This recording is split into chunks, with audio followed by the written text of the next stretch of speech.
You're listening to PetLifeRadio.com. Welcome to Animal Rights on Pet Life Radio. This is your host, Tim Link, and I'm so glad you're joining us today. My special guest today is New York Times bestselling author Susan Wilson. And Susan's going to be here talking about her latest book, The Dog Who Saved Me. So I know we got a lot of big fans of Susan's out there, and we can't wait to learn a little bit more about the book. And we're also going to delve into a little bit about her overall writing styles and challenges and things of this sort us writers always go through. So it's going to be fun and exciting. Everybody hang tight. We'll come back after these messages to talk to Susan Wilson. You're listening to Animal Rights Show on Pet Life Radio. Sit. Stay. We'll be right back after a short pause. Well, 4 to be exact.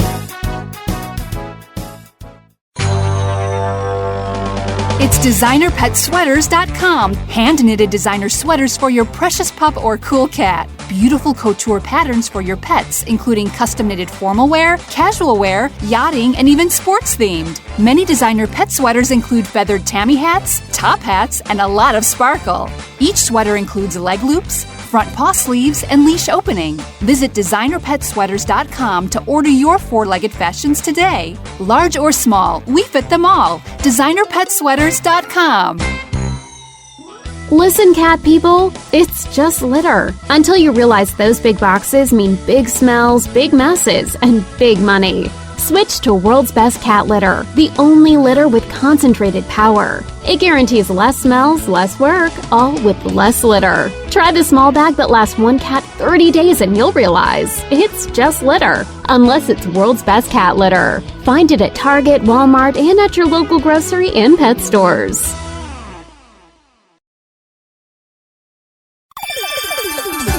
Let's Talk Pets on PetLifeRadio.com. Welcome back. Welcome back to Animal Rights on Pet Life Radio. Joining me now is author Susan Wilson and talking to us about her latest book, The Dog Who Saved Me. Susan, welcome to the show. Well, thank you so much for having me again. I think this makes the 3rd time, which is wonderful. I do so appreciate your interest. Oh, we love having you on the show. We appreciate it very much. And 3rd time's a charm. So maybe I'll hit you with some extra hard questions. You never know. Be careful. No. No, we try to make it as easy as possible out there. That's the way we like it, and I'm sure that's the way everybody likes it. So exactly. So tell us about the latest book, The Dog Who Saved Me. Well, it's actually a story about a man who has moved as far away from his past as he can get. He comes from a small town. His father was known as the town drunk. His brother is a felon, a drug dealer, and he has taken another path entirely and become a Boston police officer and a canine handler. And when we meet him, his name is Cooper Harrison. When we meet Cooper, he is in a depression and really post-traumatic stress because of a tragedy where he has lost his best friend, his dog, Argus. And he, even though it's been about 6 months, is really unable to pull himself out of the funk that he is in. And so he loses everything, really. He gives up his job. His wife has had it with him. She's been pushed to the wall, really. Mm-hmm. And he is suddenly given an offer of a position back in his hometown of Harmony Farms, which is a fictional town somewhere in Massachusetts. And the job offer is that of animal control officer, which he resists. He resists 3 times, and finally he realizes that he needs to do this. So he goes home. So it is Return of the Native. He goes home thinking that he will have nothing to do with his father. He will have nothing to do with his brother, who is at the time when he comes home is still incarcerated. And the story is really learning to forgive and be forgiven. And along the course of the way, as the animal control officer, he encounters a yellow dog who has gone feral, who has had its own trauma and his own. He's a very panicked animal, and he's been living wild. And Cooper realizes, as winter begins to come on, that he needs to get this dog, to find him and to get him out of the woods and to save him.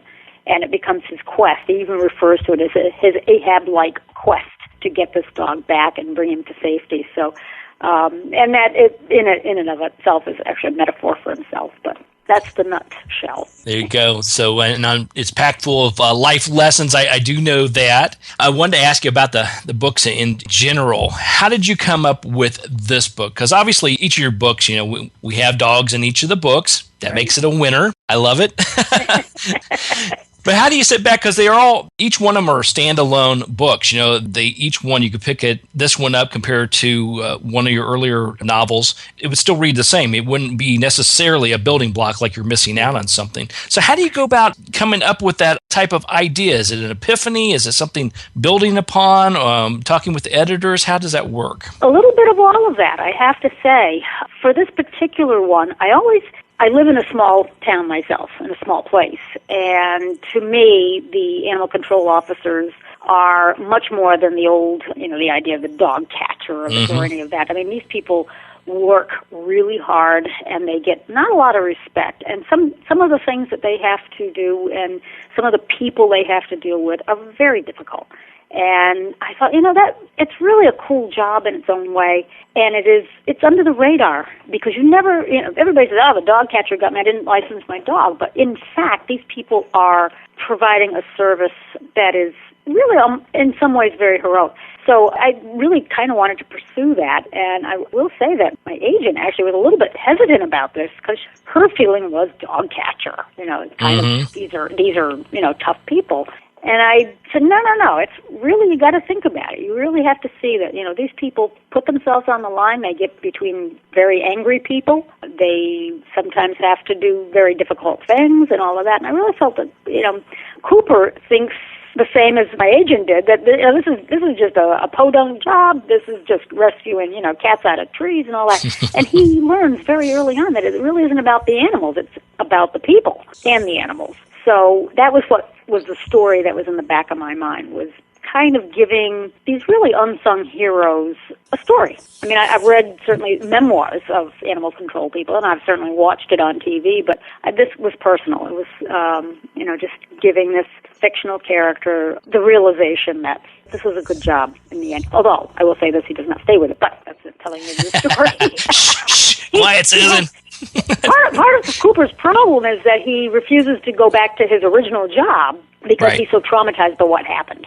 And so he has to heal from that as well as his physical injuries and all of that. So there you go. I don't know if that answers the question, but absolutely. They evolve with trigger suggestions and all that kind of a thing, and it's kind of the mystery of writing, isn't it? Yeah, it is, and that's the thing I'm always fascinated about because I know for me, I come up with what I think are great ideas at the time, and I jot them down in my journal, and I jot down maybe even a sample, title or something, and start to put it together. And unfortunately, I'm the type of writer that I like to present it to my publishing house before I actually think it through. And unfortunately, they're kind enough to say, "Well, that's really nice, Tim, but no, go back to the drawing board. Give me another one. What else you got on the shelf?" That's part of it, but that's part of the journey. I mean, I certainly have that. I mean, I run some ideas, and they're always polite. Well, yeah, maybe.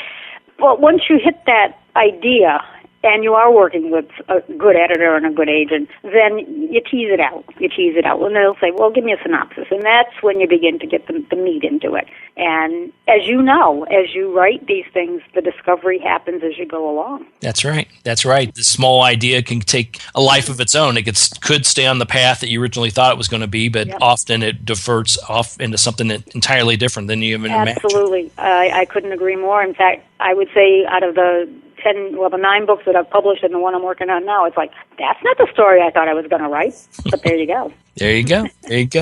Now, you talked a little bit about the Cooper's healing process and the healing power, and I know in the book you talk about, sort of the healing power of the human-canine bond that develops. Expand on that a little bit about how that actually happens, not only in the book, but in life in general. Well, I think it's pretty well documented that there is some magic, and I'm going to use that word advisedly, that happens not with every single pet person and their animal. I don't think that happens with everybody. But I think that if you're with your animal and you are open to just being persuaded that this animal is concerned with you as well, then I think the bond is there. I really do. I mean, there are certainly dogs that are not interested in bonding with their human beings, but most of them are. And I love looking at, people's stories on Facebook and talking to, particularly I think there's a certain, subset of humanity that is open to this kind of a thing. And I think they tend to be people who have difficulty with other attachments, and their dogs are their lives. And that's not a bad thing. That's companionship. That's somebody to care about. That is someone who cares about you, and it's just a lovely thing. And someone asked me the other night at the book launch about horses, and why wouldn't I write about the bond between people and horses, which is something that I have. I have a horse and have had horses and all of that. And I laughed and I said, well, horses are great, but they just don't love you. And the person who asked the question looked at me and said, mine does. And I'm like, yeah, but it's different. It's different. My dog is sitting with me on my couch, and, she, maybe she's not saying, oh, are you okay? But she's like, I'm going to make you laugh. And my horse is like, is it time for feeding? Take that saddle off. It's time for my feed. Now, Susan, you just got to get a big old couch and take it out to the barn and have a sitting session. That's what it is. I've thought of that. I'm not going to do that. No. Good idea of it. All right, don't blame me if the horse isn't bonding with you the way he should. But okay. But it's a different thing, particularly because horses tend to go person to person to person. It's rare that a horse comes into your life as a 2-year-old and you keep it until they're 40. Most horses, and certainly the ones I've had, have come to me, after they've been through a few owners. So why should they bond? Yeah. Yeah, it's interesting. And I think I think there is a great bond between people and all animals, whatever animal they have in their life. There's a reason for the animal to be there, and there is that bond. And I've always thought it was fascinating with horses in particular, the fact that you're right. They go through a lot of owners, and I would always have a hard time with that. I would tend to want to, this is my horse, and it's going to be my horse unless I leave this world before they do. Right. Well, that's why I keep paying for the one I don't use, and it's just a different dynamic. It really is, and absolutely, horse people, and I'm going to stick my neck out here and say mostly horse women really do bond with their animals, and I certainly have with Maggie, but it's a different kind, it's a different level. No, I agree with you totally. I mean, your dog is there with you all the time. They tend to choose to be there, whether you want them there or not. Usually when you're on the phone and you're busy, they're right there. Yes. Oh my gosh, yes. I've got the door shut. She can't get in. But, sure, my dog follows me around. I go to my office, and she gets into her bed, and she stays there until 11:30, and then she gets up, and she starts hitting me with her nose or her paw, and she says it's time to go for a walk. And then after lunch, we have reading time or whatever, and she goes to her bed. And, I mean, it's a routine. She wants that routine. She is very particular about her routine, and at a certain hour of the evening, she wants my husband and I to go downstairs to the TV room and to get on the couch. Because it is time. It is time. And if we don't do that, she gets very upset, and she starts doing things like going to the back door to ask to go out and then not going out. She's very demanding. She's a terrier. Oh, yes.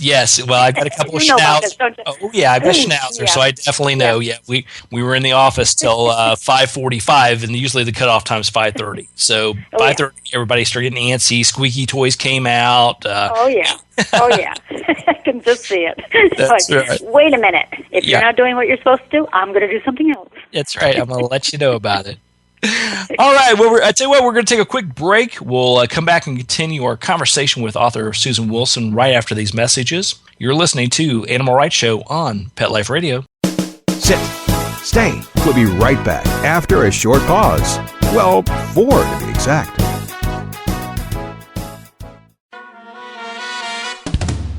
Amazing Pet Expos is coming to a city near you.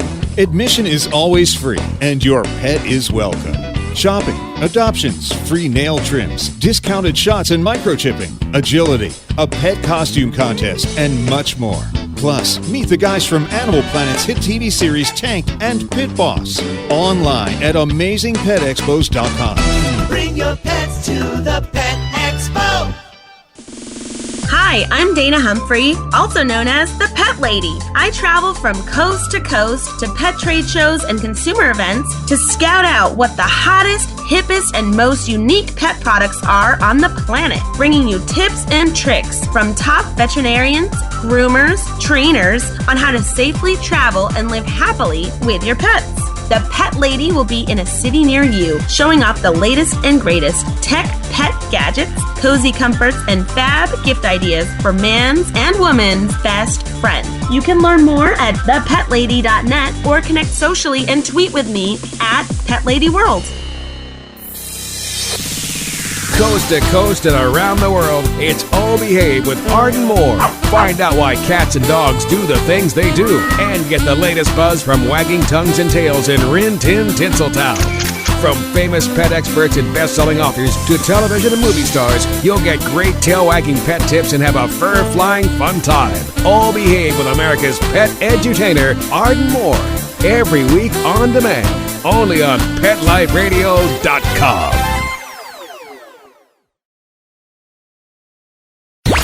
Let's talk pets. Let's talk pets On Pet Life Radio. Pet Life Radio. PetLifeRadio.com.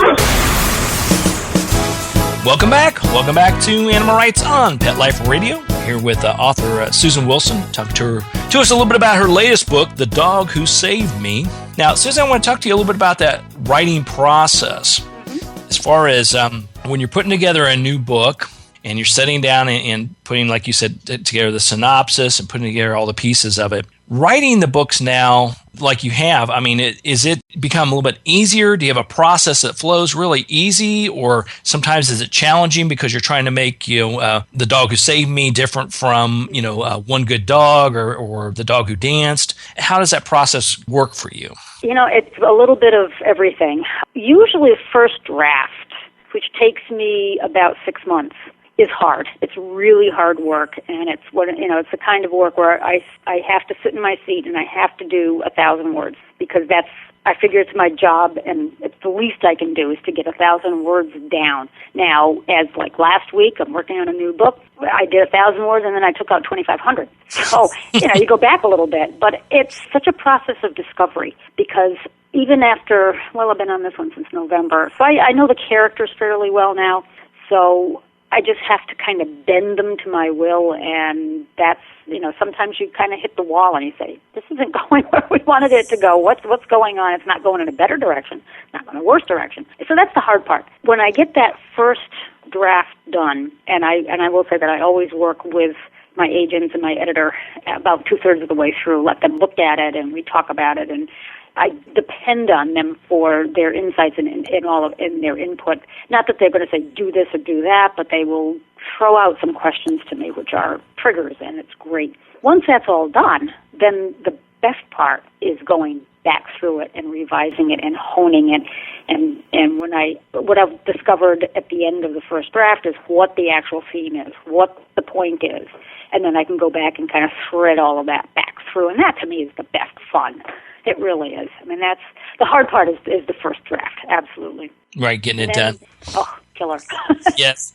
Now, the process as far as timing is concerned, obviously, is it typically a 6-month process to get the first draft done? It's about a year. I mean, the first draft should be between 6 and 9 months.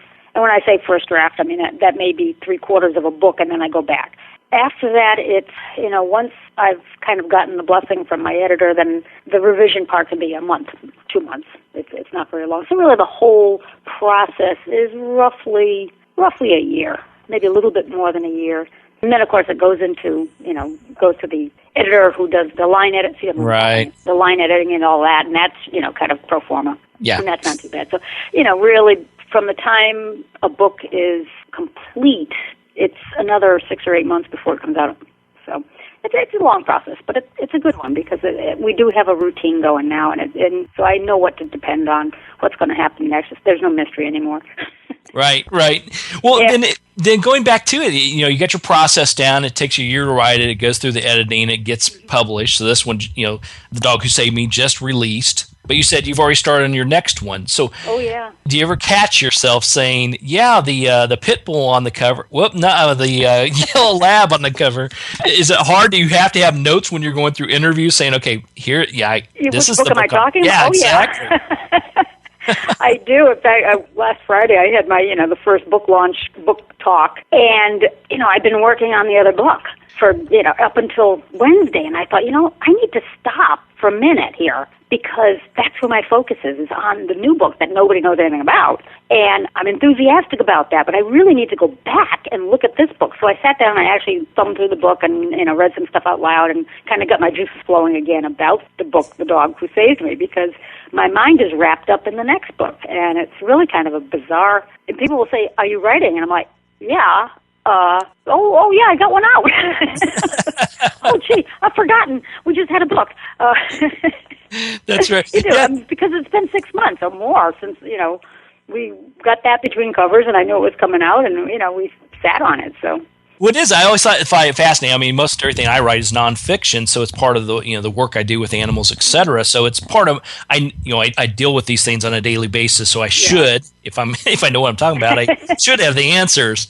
But there are things that I put in an article or put in a book that I have to think about for a second, thinking, did I actually add that one to this book, or was that the other? Yeah. And so I'm like you. I have to sort of do prep work and reread what I've written and make sure I understand exactly what I'm talking about before And you're probably putting out a lot of words in a variety of places, and you've got to kind of keep track of all that. Yeah, it is. Telling the truth.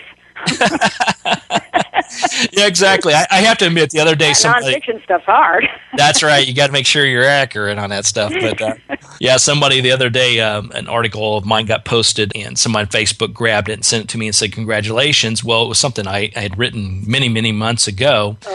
And I was like, "Oh yeah, thank you. I kind of remember this now." So that's good. I guess if I'm keeping busy, so that's a good thing. That's a good thing. That's a very good thing. Especially getting reposted, always a good thing. Always a good thing. I like it. Now, Susan, when everybody go out and pick up a copy of The Dog Who Saved Me, and then when they read this book, what do you hope they walk away with? Is there a key message or something you would hope that they feel good about, or what have you? I think my key message is always that when a person shuts the book, final page, says, "Wow, I really liked that because the characters were believable and the situations were real and it touched my emotions." And that's all I need. That's all I need. And that they really, I'm not teaching lessons, but I hope that people say, "You know what, this town drunk who reformed himself, I kind of know somebody like that. I could maybe be nicer." That kind of thing, Yeah. These are not moral stories. They're just human stories, really. The dogs are always integral to the story, but at heart, they are all about human beings and their relationships with each other.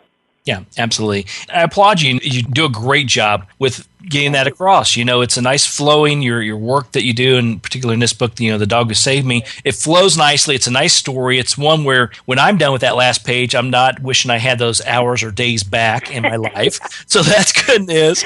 That's always a high praise indeed. Well, that wasn't a waste of time. Exactly. That's what I went, next endorsement, call me. I'll give you that one.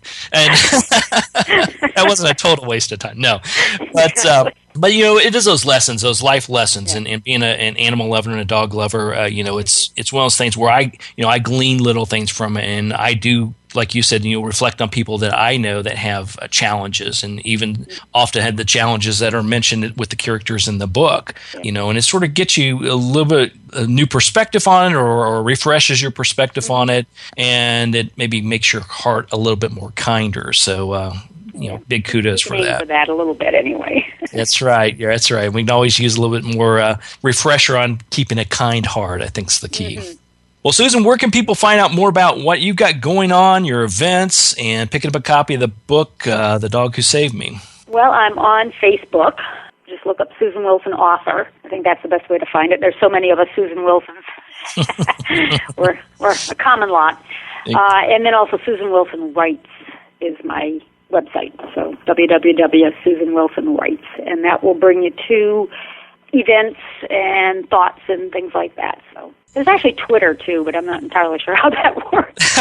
I think, most of us don't.